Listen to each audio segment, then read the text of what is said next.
स्वागत है आपका आज की इस क्लास में।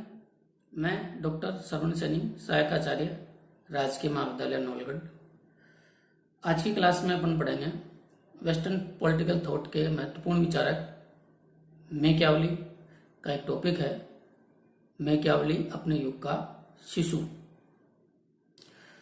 तो इस क्लास में अपन पढ़ेंगे कि मैकियावेली को अपने युग का शिशु कहा जाता है, तो उसको अपने युग का शिशु क्यों कहा जाता है। एक प्रसिद्ध राजनीतिक शास्त्री है डनिंग का मैकियावेली के विषय में प्रसिद्ध कथन है कि यह फ्लोरेंस वासी वास्तविक अर्थ में अपने युग का शिशु था। तो मैकियावेली को अपने युग का शिशु क्यों कहा जाता है, इसके कारणों की व्याख्या है आज की इस क्लास में अपन करेंगे। देखिए, सामान्यतः प्रत्येक राजनीतिक विचारक पर अपने युग की परिस्थितियों का जो प्रभाव देखने को मिलता है, यानी कोई राजनीतिक विचारक जिस युग में जीता है, जिस युग में वह रहता है, उस युग की प्रवृत्तियां उसके चिंतन में देखने को मिलती है।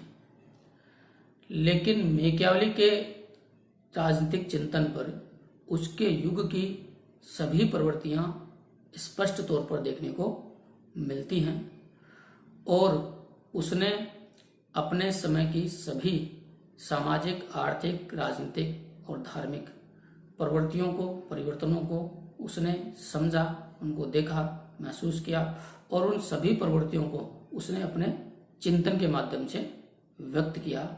उन सभी प्रवृत्तियों को उसने अपने चिंतन में स्थान दिया। इस कारण मैकियावेली को अपने युग का शिशु है वो कहा जाता है। तो वो ऐसी कौन कौन सी प्रवृत्तियां थी जो मैकियावेली के युग की हैं, जिनको मैकियावेली ने अपने चिंतन में स्थान दिया और जिनके कारण मैकियावेली को अपने युग का शिशु कहा जाता है, अपन अब उनकी व्याख्या करेंगे। तो मैकियावेली को युग का शिशु कहने का पहला कारण है वह है पुनर्जागरण आंदोलन। यानी मैकियावेली ने अपने राजनीतिक चिंतन में पुनर्जागरण आंदोलन की प्रमुख प्रवृत्तियों को स्थान दिया। जैसा कि हम जानते हैं कि मैकियावेली का जो युग था, उसी युग में पुनर्जागरण आंदोलन प्रारंभ हुआ और मैकियावेली का जो शहर था फ्लोरेंस, वो पुनर्जागरण आंदोलन का प्रमुख केंद्र था। पुनर्जागरण आंदोलन के परिणाम स्वरूप उस समय लोगों का दृष्टिकोण जो है वो पारलौकिक के स्थान पर लौकिक और सांसारिक हो रहा था। लोगों का दृष्टिकोण है वो धर्म के स्थान पर विवेक और तर्क की ओर आकृष्ट है वो हो रहा था। लोग विज्ञानवाद की ओर आकृष्ट है वो हो रहे थे। ये मैकियावेली के युग की मुख्य प्रवृत्तियां थी। मैकियावेली ने इन सभी प्रवृत्तियों को पहचाना और उसने इन सभी प्रवृत्तियों को अपने चिंतन में स्थान दिया। इस कारण मैकियावेली को अपने युग का शिशु कहा जाता है। मैकियावेली को युग का शिशु कहने का दूसरा कारण है वह निरंकुश राजतंत्रों का समर्थन। मैकियावेली से पूर्व मध्य युग में धर्म की सत्ता थी और राजनीतिक संचालन है वो सामंतों के द्वारा होता था। सामंत जो है वो पूरी तरह से चर्च के अधीन वो होते थे। लेकिन जब आधुनिक युग का प्रारंभ हुआ, पुनर्जागरण के परिणाम स्वरूप लोगों का धर्म के प्रति आस्था लोगों की कम हुई और राजाओं के प्रति लोगों की आस्था वो धीरे धीरे बढ़ने लगी। तो उन परिस्थितियों में जो कई ऐसे राजा हुए जिन्होंने सामंतों की सत्ता को समाप्त कर अपनी स्वयं की सत्ता, स्वयं की निरंकुश सत्ता की स्थापना की और निरंकुश राजाओं के अधीन रहकर ये जो राज्य हैं वो समृद्धशाली बन गए और शक्तिशाली बन गए। तो जिसके परिणाम स्वरूप उस समय निरंकुश राजतंत्र का जो विचार है वो लोकप्रिय वो हो गया। तो निरंकुश राजतंत्रों की लोकप्रियता की जो प्रवृत्ति थी ये मैकियावेली के युग की थी और मैकियावेली ने इस प्रवृत्ति को पहचाना और उसने अपने चिंतन में निरंकुश राजतंत्रों का ही पक्ष पोषण किया। तो ये जो प्रभाव उसके चिंतन पर है ये उसके युग का था। मैकियावेली को युग का शिशु कहने का अगला जो कारण है वह है इटली की राजनीतिक दुर्दशा। मैकियावेली के समय इटली 5 राज्यों में विभक्त था और 5 राज्य आपस में लड़ते रहते थे। ऐसी स्थिति में यह आशंका बनी हुई थी कि कोई भी यूरोपीय राष्ट्र है वो इटली को अपने अधीन बना सकता है, अपने गुलाम बना सकता है। मैकियावेली चाहता था कि इन सभी 5 राज्यों का राजनीतिक आधार पर एकीकरण हो और एक इटली की राष्ट्रीयता का उदय हो। तो इस प्रकार ये जो उस समय की जो परिस्थितियां थी, इन परिस्थितियों ने मैकियावेली को इटालियन राष्ट्रवाद का अग्रदूत है वो बना दिया। अगला कारण है मैकियावेली को युग का शिशु कहने का, वो था इटली के समाज की दुर्दशा। मैकियावेली के समय इटली के लोगों का पूरी तरह से चारित्रिक पतन हो चुका था। लोगों में ईमानदारी और देशभक्ति का अभाव था। धन के बदले लोग कोई भी अनैतिक कार्य करने के लिए तैयार थे। तो मैकियावेली ने अपने समय में लोगों का जो चारित्रिक पतन देखा, इटली के समाज की जो दुर्दशा देखी, उसके परिणाम स्वरूप ही उसने ये महसूस किया कि इस बुरे चरित्र के लोगों को नियंत्रित करने के लिए निरंकुश और शक्तिशाली सत्ता ही है वो आवश्यक है वो होती है।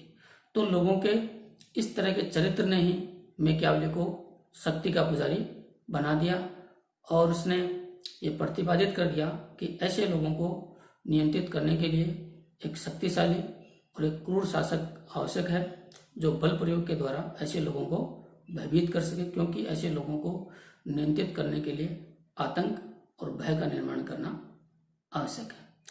तो मैकियावेली ने बल प्रयोग और निरंकुश सत्ता का जो समर्थन किया वो तात्कालीन समय में लोगों के इस तरह के चरित्र के परिणाम स्वरूप ही किया।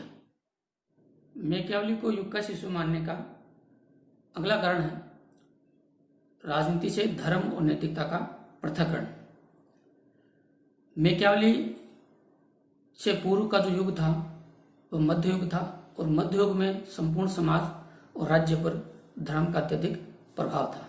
लेकिन उस युग में अनेक कारणों से लोगों की धर्म के प्रति आस्था कम होने लगी और लोग धर्म और धार्मिक सत्ता के स्थान पर सांसारिक और राजनीतिक सत्ता की ओर आकर्षित होने लगे।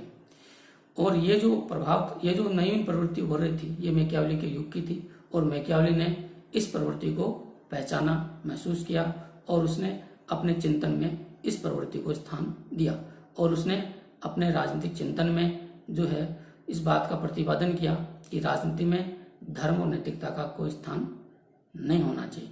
तो मैकियावेली ने धर्म और नैतिकता का राजनीति से पृथक्करण का जो विचार दिया है वो उसके युग की एक प्रवृत्ति थी। उसे पहचान कर मैकियावेली ने उसे अपने चिंतन में स्थान दिया।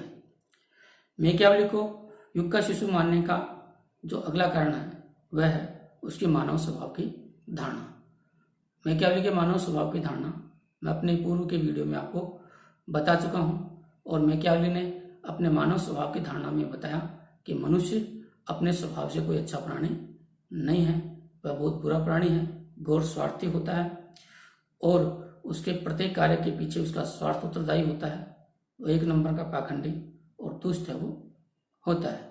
मैकियावेली ने मानव स्वभाव की ये जो धारणा बताई है ये प्रभाव भी उस पर उसके युग का था। उसने अपने समय में लोगों का इस तरह से चारित्रिक पतन देखा था। घोर स्वार्थी और झगड़ालू किस्म के लोगों को उसने देखा था। तो जैसा उसने देखा वही उसने अपने चिंतन में है वो व्यक्त किया। तो उसके मानव स्वभाव की जो धारणा है वह भी उसके युग से प्रभावित है।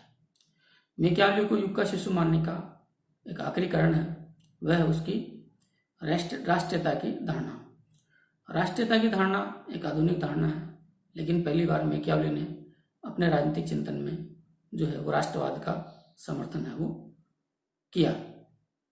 और जो राष्ट्रवाद की जो प्रवृत्ति है ये मैकियावेली के समय ही वहाँ उभर रही थी। मैकियावेली ने इसको महसूस किया और अपने चिंतन में इसको स्पष्ट है वो किया। तो इस प्रकार ये सारी जो उपरोक्त प्रवृत्तियां मैंने आपको बताई ये मैकियावली के समय की प्रवृत्तियां हैं जिन्हें मैकियावली ने अपने चिंतन में स्थान दिया, अपने चिंतन में व्यक्त किया। इसी कारण मैकियावली को अपने युग का शिशु है वो कहा जाता है। धन्यवाद।